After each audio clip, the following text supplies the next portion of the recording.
Ang pulong sa Dios usa ka espada nga duhay suwab. On one hand, yes, God's word will comfort us when we are in sorrow, will console us in times of trials and difficulties.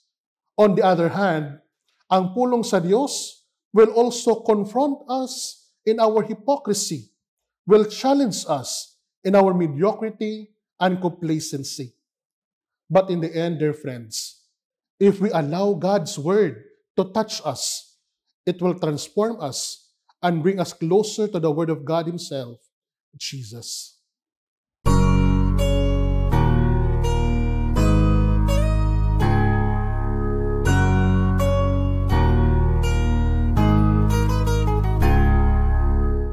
Mayong adlaw sa tanan, ako si Father Fran Villegas, karon na destino sa Pope John the 23rd Seminary. Uban kita sa atong inadlaw nga palandong, ang pagpamalandong sa pulong sa Dios. Today's gospel is a difficult reading to listen to for many of us. Maingon nato nga shocking ang ebanghelyo nato karon. And I think that is the point, to shock us, to wake us up.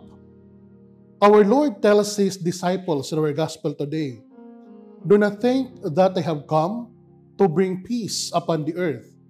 I have come to bring not peace, but the sword.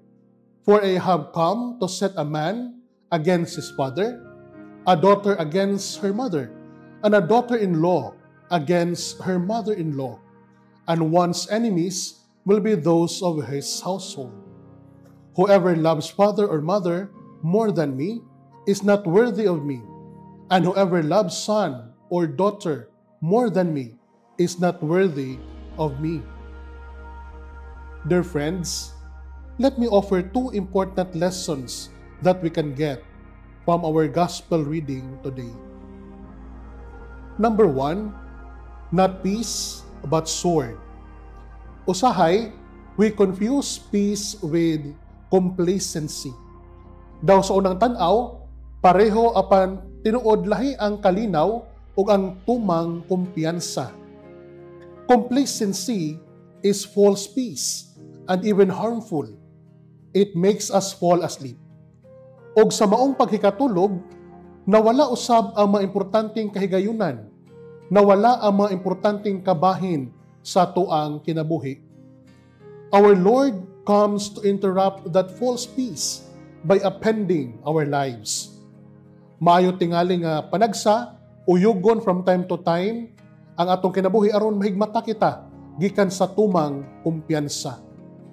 Our Lord will use circumstances as swords to cut out from our lives whatever is opposed to the goodness of God and our human dignity. Ang atong Ginoo mugamit sa mga sirkumstansya isip espada aron putlon gikan sa atong kinabuhi ang bisan unsa nga supak sa kaayo sa Dios ug sa atong tawhanong dignidad. Let us not forget also that the Word of God is a double-edged sword. When we say Word of God, we mean the Bible and the teachings of the Catholic Church. Ang pulong sa Dios usa ka espada nga duhay suwab.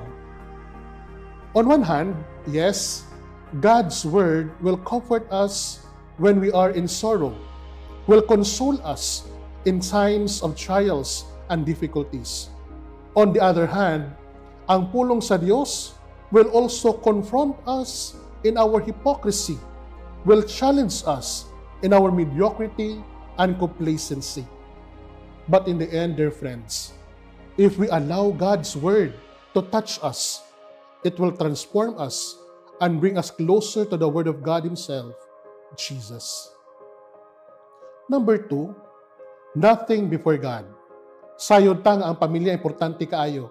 Filipinos are family-oriented. Apan, ang atuang pakigrelasyon sulo sa pamilya, usahay, kinahanglan po natong ibutang sa insakto nga perspektibo. Bisan unsa nga klase sa relasyon, kinahanglang ubos or sunod na sa atong paghigugma sa Dios. If we love anyone or anything more than God, mapamilya man o higala, then we are turning them into idols. we should love God first, and by loving Him, we can truly and correctly love those that come after Him. God must be our first love. Mato pa sa kanta, first love never dies. Sa ngalan sa Amahan ug sa Anak ug sa Espiritu Santo. Amen.